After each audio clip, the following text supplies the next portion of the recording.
Ele foi presidente da Fundação Municipal de Cultura, ele é um grande entusiasta do Carnaval maranhense, foi presidente da Favela do Samba e agora é um doutorando em assuntos culturais na Universidade de Aveiro, em Portugal.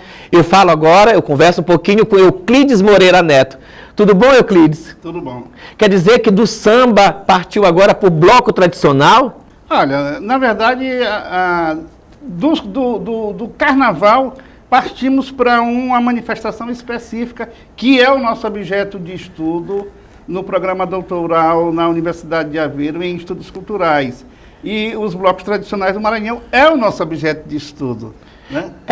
Esse bloco tradicional ele vem de muito tempo atrás, né? O samba, na verdade, ele vem da década de 20. Né? Quer dizer, o primeiro samba que se tem registro é pelo telefone, de 1918. Donga, né? De Donga, exatamente. Uhum.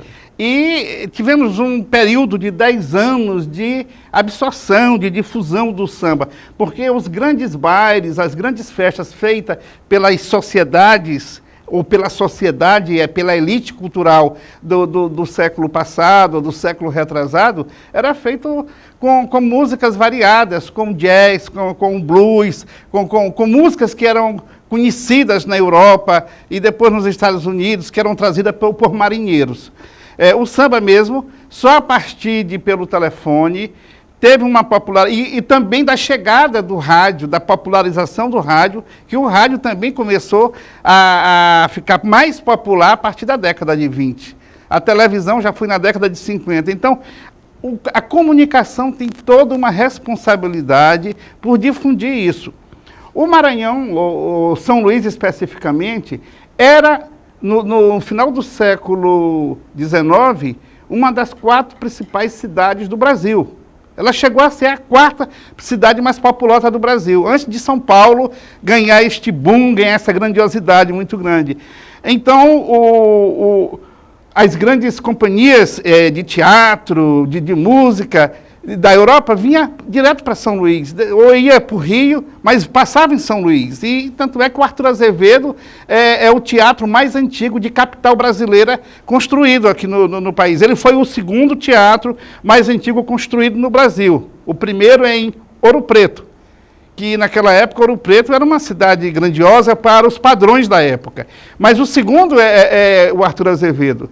E foi construído de frente para a Rua do Sol, porque os padres capuchinhos não deixaram construir de frente para a Praça João Lisboa, porque se tratava de manifestações pagãs. Olha só que absurdo, né? Então, temos que tentar entender todo esse contexto de relacionamento da sociedade da época, né? E o samba, popularizado para valer com a chegada do rádio, a partir da década de 20, ganhou o gosto pelo país. Ganhou o gosto pelo país e as comunidades, algumas comunidades foram absorvendo. Tanto é que as escolas de samba, elas são também da década de 20. Todas elas são da década de 20. A Mangueira tem praticamente a mesma idade das grandes escolas, a Mangueira de São Luís tem a mesma idade das grandes escolas do Rio de Janeiro.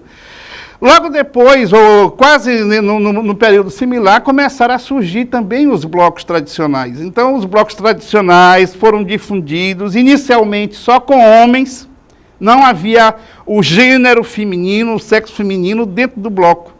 Como não havia também no tambor de crioula, só quem tocava, só quem participava eram os homens.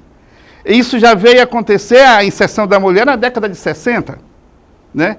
E, então, eram manifestações culturais machistas, que as mulheres torciam, quase que escondidas, vendo de longe, porque os costumes da época eram assim.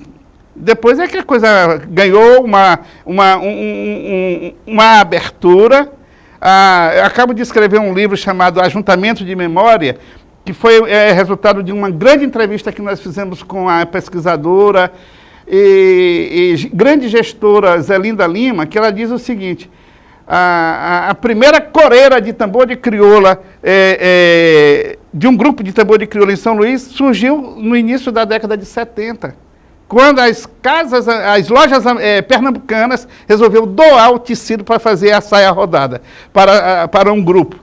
Aí, como fez sucesso, aí todos os outros começaram também a adotar. E assim foi. As primeiras mulheres nos blocos tradicionais surgiu na década de 1960. É muito bom a gente saber sobre essas histórias. Mas a gente vai fazer um rápido intervalo e a gente volta já já com mais entrevista de Euclides Moreira Neto.